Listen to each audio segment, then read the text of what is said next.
को आज आपका स्वागत है। आज हम आपको मिलाने जा रहे हैं प्रसिद्ध समाज सेवी व बांदीकुई जागीरी ठिकाने के जागीरदार सदस्य रघुकुल के सूर्यवंशी सम्राट भगवान श्री राम के वंशज ठाकुर लोकमान सिंह जी से।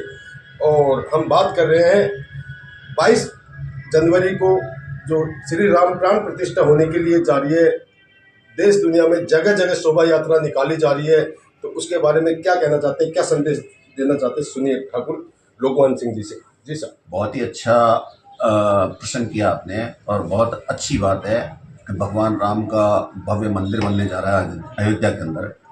और ये अयोध्या आज की नहीं है, अयोध्या तो कई हज़ारों साल पुरानी अयोध्या है। और जिसमें भगवान राम का मंदिर था, भगवान राम की अयोध्या थी। बीच बीच में विदेशी आक्रांताओं ने जब अटैक किया तो उनका अटैक हमारे धर्मों पे हुआ करता था। और सनातन धर्म में सबसे बड़ी जगह अगर थी तो भगवान राम की अयोध्या थी। और बाबर ने जिस टाइम अपनी बाबरी मस्जिद बनाने के लिए उनके मंदिरों को तोड़ के अयोध्या को तहस नहस करके, और उस जगह जब मंदिर का निर्माण हुआ, उस टाइम वो मस्जिद का निर्माण हुआ, उस टाइम लाखों राजपूतों ने, लाखों जनता ने वहाँ अपनी बलि दी है, शहीद हुए हैं। और आज भी वहाँ पास के ही गांव के राजपूत जो 115 का अभी पेपर में आ रहा है, तो उन्होंने ये सौगंध खाई थी कि हम पगड़ी नहीं पहनेंगे, जूते पैरों में नहीं फेरेंगे। और वो लोग आज भी उनके वंशज उसी परिपाटी पर चल रहे हैं कि भगवान राम का अपमान नहीं है, हम लोगों का सबका अपमान है जब तक ये लड़ाई नहीं जीतेंगे। इस लड़ाई को लड़ते हुए कई सौ साल निकल गए और उस लड़ाई के अंदर हजारों नहीं लाखों लोग शहीद हुए हैं। बीच में जब अडवाणी जी ने यथ यात्रा निकाली, अशोक सिंघल जी ने यथ यात्रा निकाली, आपके मुरली मनोहर जोशी जी ने यात्रा निकाली, उस टाइम एक कार सेवक बन के मोदी जी भी उस कार सेवा में थे। हजारों लोगों शहीद हुए, हजारों लाखों लोगों के चोटें आई और पूरे देश के अंदर बहुत तगड़ा बवंडर मचा। और उस मस्जिद को लोगों ने नहीं चाहते हुए भी, लोगों में इतना तगड़ा आक्रोश था कि उस मस्जिद को वो आंदोलन इतना बड़ा आंदोलन था, करोड़ों जनता भड़क चुकी थी। और वो किसी एक आदमी के डायरेक्शन में आंदोलन नहीं चल रहा था, वो तो हर आदमी अपने दिमाग से इतना ज़्यादा ऊपर चढ़ गया था तो उसने सोचा कि मस्जिद का एक एक पत्थर हमको हटाना चाहिए। और वहाँ कंट्रोल से बाहर पब्लिक हुई। एकदम जब गोली कांड हुआ उसके बाद भी उन्होंने पूरी मस्जिद को हटा के और उसको साफ किया। अगर वो मस्जिद साफ नहीं होती तो पुरातत्व विभाग वाले उसकी खुदाई नहीं करते। और खुदाई में जो राम जी के अवशेष मिले, राम अयोध्या होने के अवशेष मिले, उसके बाद सुप्रीम कोर्ट को ऐसा लगा वास्तव में ये तथ्य सही है, तब जाके ये डिसीजन हुआ। हम धन्यवाद देना चाहते हैं जिन लोगों ने इस मंदिर के लिए सहयोग दिया। हम क्षत्रिय कुल में हैं और क्षत्रिय वंशज सब समाज को, सब धर्मों को साथ लेके चलता है। आज सनातन धर्म कोई छोटा मोटा धर्म नहीं है कि हम सिर्फ एक ये कह दें कि सब हिंदू या क्षत्रिय धर्म या क्रिश्चियन धर्म या मुस्लिम धर्म, इन सबसे भी ऊपर बढ़ गए सनातन धर्म है जो सबको गले लगाता है, सबको साथ लेके चलता है। मोदी जी हमारे देश के प्रधानमंत्री हैं, ये अच्छी बात है कि मोदी जी डिसीजन लेते हैं, बहुत ही अपने विवेक से डिसीजन लेते हैं। लेकिन इस सारे प्रोग्राम में हमारे सनातन धर्म में जो मुखिया माने जाते हैं और शंकराचार्य, उन शंकराचार्यों के हाथ में ही ये सारा काम होना चाहिए। आपने किसी सत्येंद्र जी को मुखिया बना दिया, उनको मुखिया बनाने का खुद को अधिकार नहीं है। अधिकार है तो उन पीठाधीशों को है जो शंकराचार्य है, वो किसी को न्योता दें। और वो सभी धर्मों को साथ लेके, जिस टाइम नींव का समारोह हो रहा था और उस टाइम उस मुसलमान के हाथ से नींव का पत्थर रखवाया गया था जिसने 40 साल तक राम मंदिर का केस लड़ा, तो लोगों को ऐसा लग रहा था कि मोदी जी सबको साथ लेके चलेंगे। लेकिन आज जो प्रचारक हैं सिर्फ आरएसएस और बीजेपी के कार्यकर्ता तो उनके इशारे पे चलेंगे, ये बात सही है। मैं तो ये कहता हूँ सारी पार्टी के लोग, सारे धर्मों के लोग, जो भी हिंदुस्तान के अंदर नागरिक है, वो भगवान राम के डीएनए से टच है। और भगवान राम के डीएनए से टच है तो भगवान राम को पूजता है, मानता है। और राम से बड़ा राम का नाम, आप सबको साथ लेके चलें। ये बहुत बड़ा अश्वमेध यज्ञ होने जा रहा है और अश्वमेध यज्ञ के अंदर एक भी आदमी अगर नाराज होता है तो असली युग पूरा नहीं होता। यहाँ तो उनकी पार्टी के लोग नाराज हैं। अडवाणी जी को, आपको सिंघल साहब की परिवार को, आपके मुरली मनोहर जोशी जी के परिवार को, जसवंत सिन्हा जी के परिवार को, उन लोगों को सबको सम्मान से लाना चाहिए था, बल्कि और पार्टी के लोगों को भी ससम्मान उस प्रोग्राम में शामिल कराना चाहिए था, तब जाके ये यज्ञ पूरा होगा। यहाँ जो हो रहा है सिर्फ इसको एक मोदी जी का प्रोग्राम देके और सनातन धर्म पे एक तरह से जब पीठाधीश ही नाराज है तो ये अच्छी बात नहीं है। भगवान राम राज्य लाना चाहते हैं, सब लोग कहते हैं हम भगवान राम का राम राज्य लाना चाहते हैं, लेकिन राम राज्य में अंदर घुस के देखिए कहाँ एक धोबी की आवाज, छोटी सी आवाज, और उसने उस जगत माता सीता मैया पे लांछन लगाया। भगवान राम इतने बड़े सम्राट थे, वो चाहते तो उसी टाइम उसको शूट करके खत्म करके फेंक देते कि यार आवाज उठने ही नहीं देंगे, लेकिन उन्होंने उस धोबी की आवाज को भी वजन देने के लिए, जो कि हमारे धर्मों के अंदर लिखा हुआ है, सीता मैया से रात में ये कहा कि अब समय आ गया आपको हमको बिछड़ने का, और लक्ष्मण जी को आदेश दिया रात को 12 बजे कि इनको जंगल में छोड़ के आइए। इतना बड़ा त्याग उन्होंने किसके लिए किया? आज हमको दर्शन देने के लिए किया कि हम उनके पद चिन्हों पे चले। अगर हम सच्चे भगवान राम के सेवक हैं, भगवान राम के भक्त हैं, तो अपना पराये को छोड़ के सबको अपना मानते हुए आगे बढ़े। इसी परिपाटी से अगर आगे बढ़ेंगे तो देश बहुत ज्यादा तरक्की करेगा और भगवान राम और भी ज्यादा आशीर्वाद देंगे।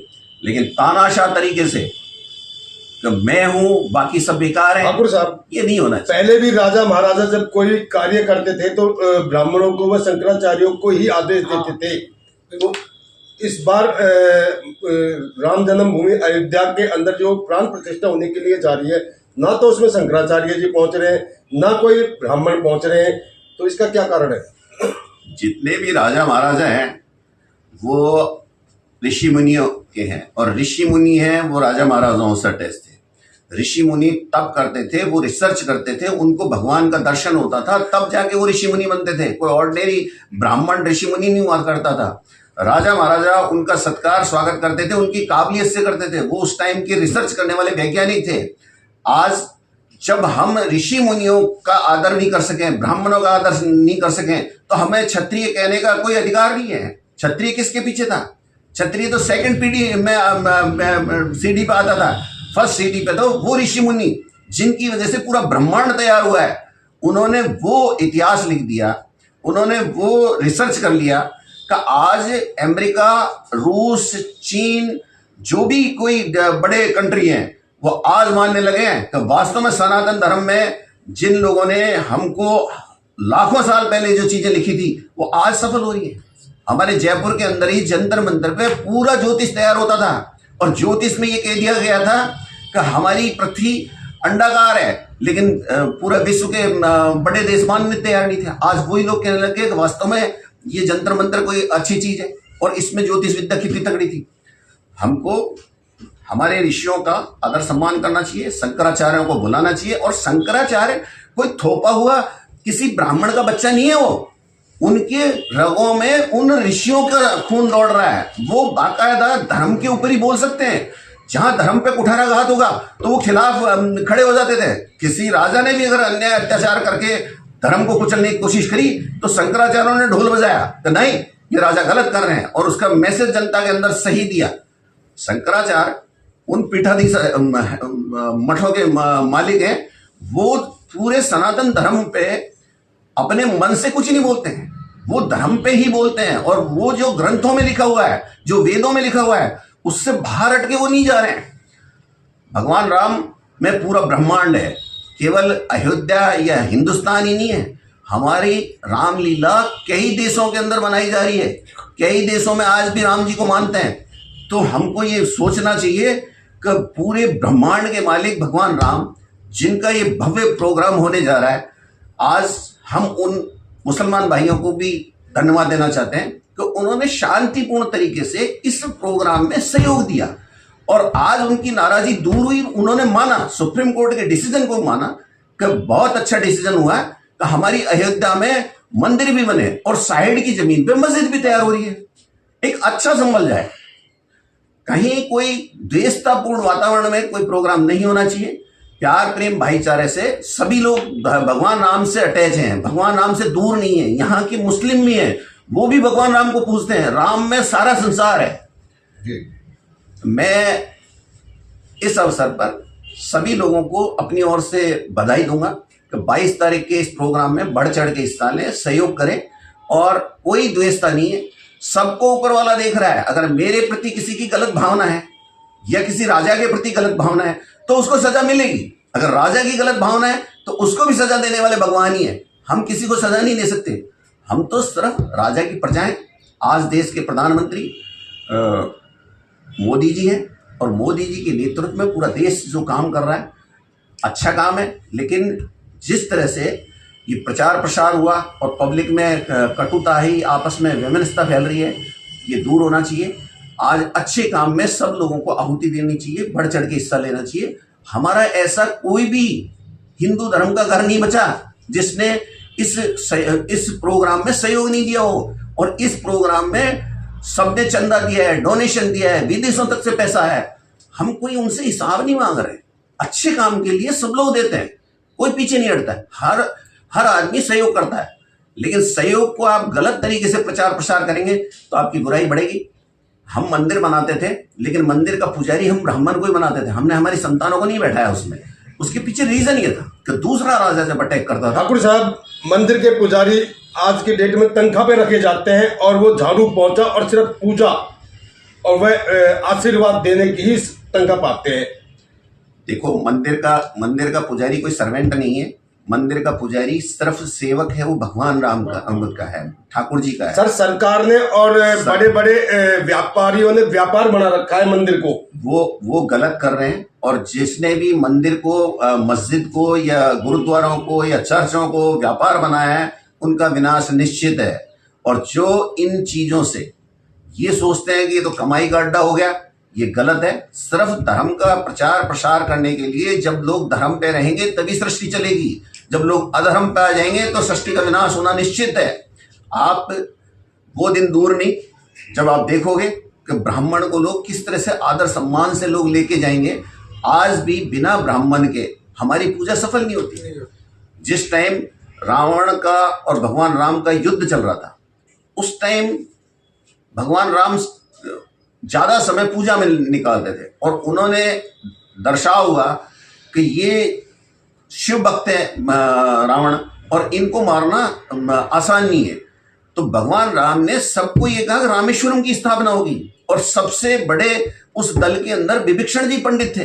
लेकिन विभीषण जी महाराज ने कहा, मैंने तो प्रभु आपका सिर्फ नाम लेना जानता हूं, मैं मंत्र विद्या में नहीं हूं।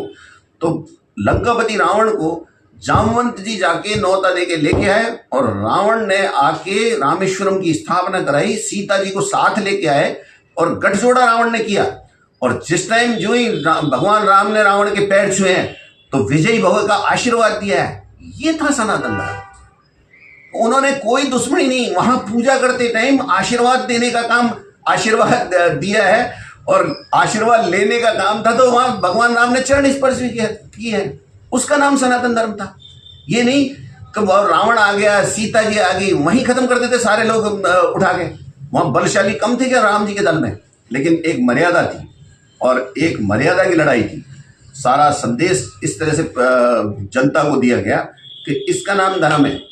आज उसी धर्म की परिपाटी में हम लोग चलने की कोशिश करें और बढ़िया है, खुशी की बात है। और अच्छी बात तो ये होती कि मोदी जी अपनी धर्मपत्नी को साथ लेके इस पूजा में बैठते, सारा देश वाहवाही करता और सबको परिचय होता कि मोदी जी की धर्मपत्नी जी ये है और वहाँ गठजोड़ा करके पूजा कराओ ना। कहाँ दिक्कत आ रही है? इस अवसर पर मैं गणतंत्र दिवस आ रहा है, उसकी भी मैं अपनी ओर से पूरे देशवासियों को, प्रदेशवासियों को, क्षेत्रवासियों को बहुत बहुत बधाई देना चाहूँगा कि सब लोग कानून पे चलें और कानून के हिसाब से पूरा देश चलता है, दुनिया चलती है। धन्यवाद। जय हिंद, जय भारत, राम राम सब। Thank you.